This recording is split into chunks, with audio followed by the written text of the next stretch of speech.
1장 리처드 도킨스와 현대 과학과 종교. 리처드 도킨스는 현대 과학과 종교에 대한 논의에 큰 영향을 미친 인물이다. 그의 가장 유명한 저작인 만들어진 신, 더 가드 딜루전은 과학적 관점에서 종교적 신념을 비판하며 많은 논란과 토론을 불러일으켰다. 도킨스의 사상은 과학과 종교의 관계를 재조명하는 중요한 계기를 마련했으며 이는 현대 사회에 다양한 방식으로 영향을 미쳤다. 도킨스의 주장은 과학과 종교 간의 대화를 촉진하는 데 중요한 역할을 했다.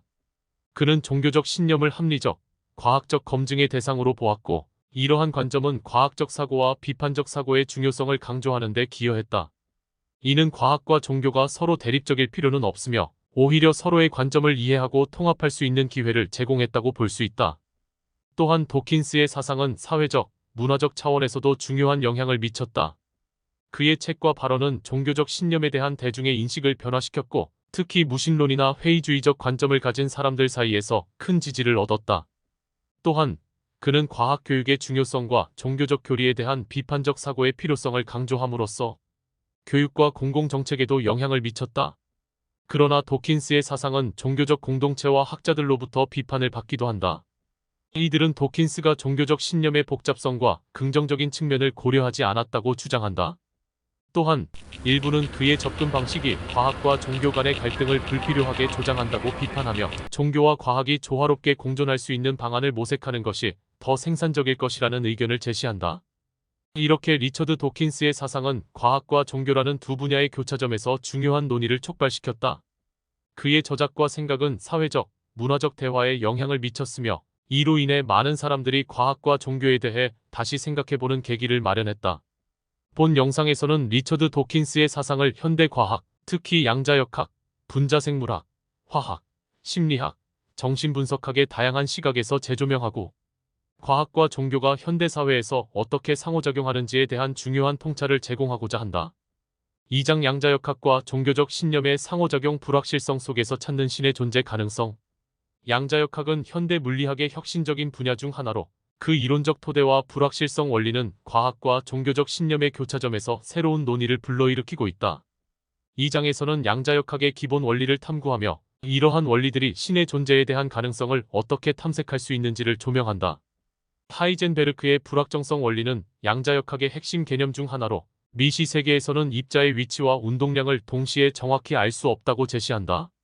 이러한 불확정성 또는 불확실성은 과학적 세계관 내에서 불가지론적 태도를 낳았고 이는 신의 존재에 대한 논의에 새로운 차원을 부여한다. 양자역학이 제시하는 세계는 예측 불가능하고 때로는 직관에 반하는 현상으로 가득 차 있어 일부 학자들은 이를 신의 역할로 해석할 수 있는 여지를 제공한다고 주장한다. 이렇게 양자역학은 우주의 근본적인 성질에 대해 우리가 가진 이해를 변화시켰다. 이는 종교적 신비주의와 상당한 유사성을 가진다. 양자역학이 보여주는 현실의 비결정성과 본질적 불확실성은 일부 신학자와 철학자들에게 신적 존재나 더 높은 힘의 증거로 해석될 수 있다. 이러한 관점에서 우주는 단순한 물리적 현상을 넘어서는 신비로운 질서를 반영한다고 볼 수 있다. 양자역학이 제시하는 세계는 근본적으로 열린 시스템이다.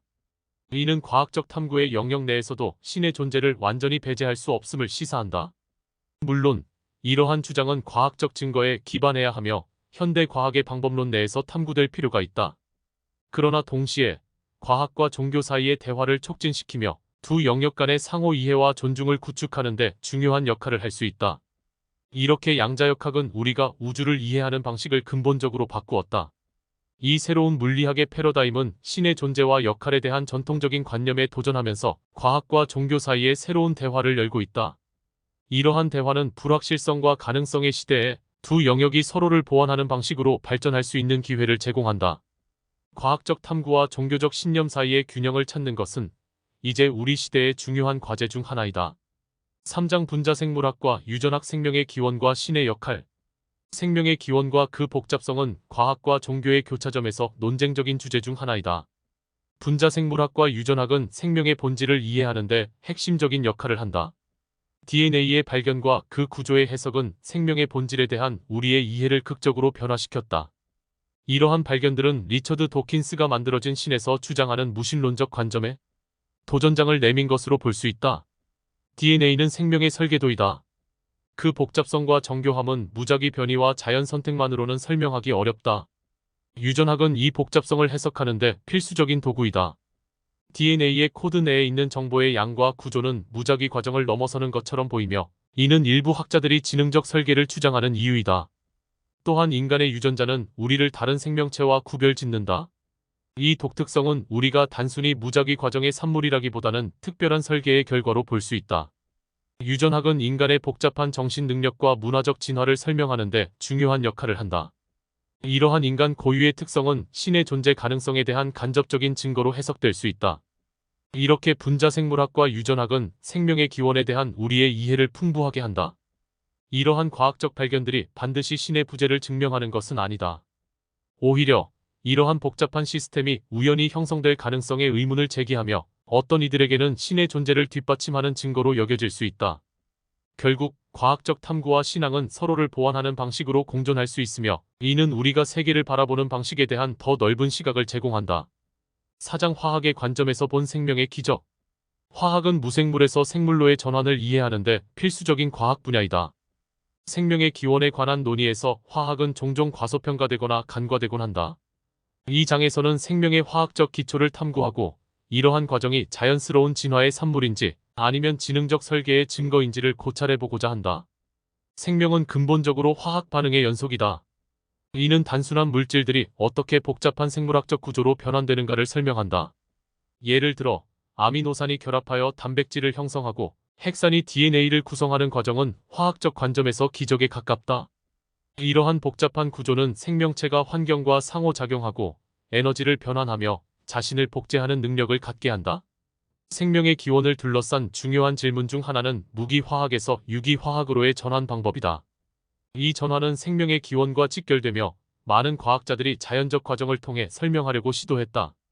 예를 들어 밀러 유리 실험은 기본 화학 물질에서 아미노산 같은 생명의 기본 구성 요소를 합성할 수 있음을 보여준다. 그러나 이러한 실험은 생명의 복잡성을 완전히 설명하기에는 여전히 부족하다. 이러한 화학적 과정이 자연적으로 발생할 확률에 대한 논의는 종종 신의 개입에 대한 가능성으로 이어진다. 생명체의 복잡성과 정교함이 무작위적이고 자연적인 과정의 결과로만 볼 수 있을까? 일부는 이러한 복잡성이 우연의 산물이라기보다는 지능적 설계의 증거로 보는 경향이 있다. 그러나 이는 과학적 방법론의 한계 내에서 검증하기 어려운 영역에 속한다. 즉 화학적 관점에서 볼 때 생명은 화학 반응과 물질의 복잡한 조합으로 설명될 수 있다. 무기화학에서 유기화학으로의 전환은 여전히 많은 미스터리를 갖고 있으며, 이는 과학과 종교의 대화의 중요한 주제이다.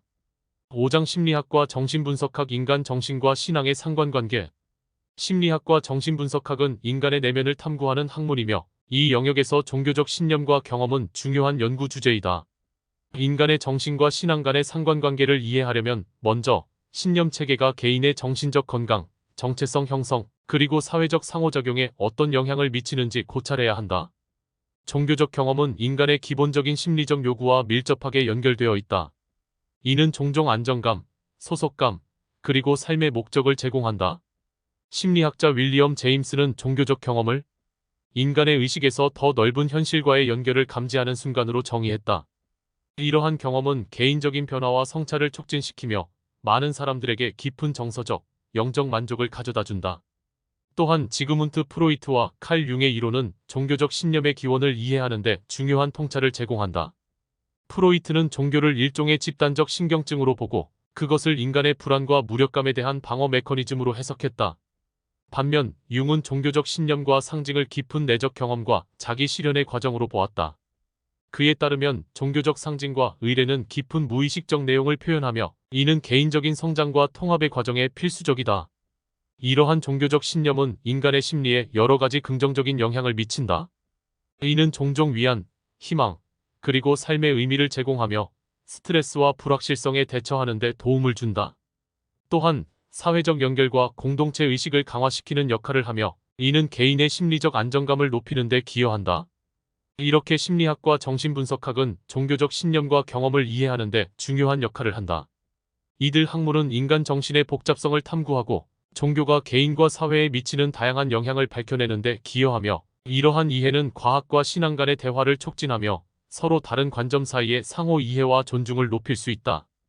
6장 무신론 종교의 다른 형태일까? 무신론은 흔히 신의 존재를 부인하는 철학적, 종교적 입장으로 인식된다.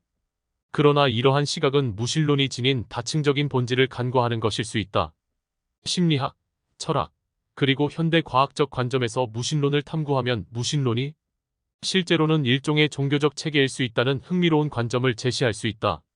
심리학은 인간의 믿음 체계를 탐구함으로써 무신론을 이해하는 데 중요한 통찰력을 제공한다. 심리학자들은 종종 무신론자들이 신의 부재에 대한 강한 믿음을 가지고 있음을 지적한다. 이러한 믿음은 확신의 정도와 심리적 메커니즘에서 종교적 믿음과 유사하다. 무신론자들 역시 자신들의 세계관에 대해 깊은 정서적 애착을 가지고 있으며 이는 종교적 신념을 가진 사람들의 태도와 유사한 점이 많다. 철학적으로 무신론은 세계를 이해하고 해석하는 데 사용되는 하나의 렌즈로 볼 수 있다. 종교적 신념 체계와 마찬가지로 무신론도 삶의 의미, 도덕성, 인간의 존재 등에 대한 답변을 제공하려 한다. 이러한 점에서 무신론은 종교적 체계와 유사한 역할을 수행하며 그 자체로 하나의 세계관을 형성한다. 현대 과학은 종종 무신론과 밀접하게 연관되어 있지만 과학적 방법론은 무신론적 믿음을 검증할 수 없다. 과학은 관찰 가능하고 실험적으로 검증 가능한 현상에 초점을 맞추지만 신의 존재 또는 부재는 과학의 영역 밖에 있다. 따라서 무신론적 믿음은 과학적 증거에 근거하기보다는 개인적 또는 집단적 신념 체계의 일부로 볼 수 있다. 이렇게 무신론을 일종의 종교적 체계로 이해하는 것은 그 본질을 보다 깊이 이해하는 데 도움이 된다. 이러한 관점은 무신론이 단순히 신의 부재를 주장하는 것 이상의 의미를 가질 수 있음을 시사한다. 무신론은 심리적, 철학적, 그리고 현대 과학적 맥락에서 자신만의 독특한 신념 체계를 구축하고 이를 통해 나름대로 인간 존재와 우주에 대한 이해를 모색한다. 오늘은 리처드 도킨스의 무신론 사상에 대해 현대 과학 및 심리학, 정신분석학 관점에서 살펴보았습니다. 예로부터 신과 종교의 존재와 가치를 부정한 다양한 무신론자와 권력자들이 있어 왔는데요. 그래도 종교는 사라지지 않았고 그들은 모두 사라졌다는 사실이 시사하는 바가 있는 것 같습니다. 이상 토트샘의 사이언스 캐치였습니다.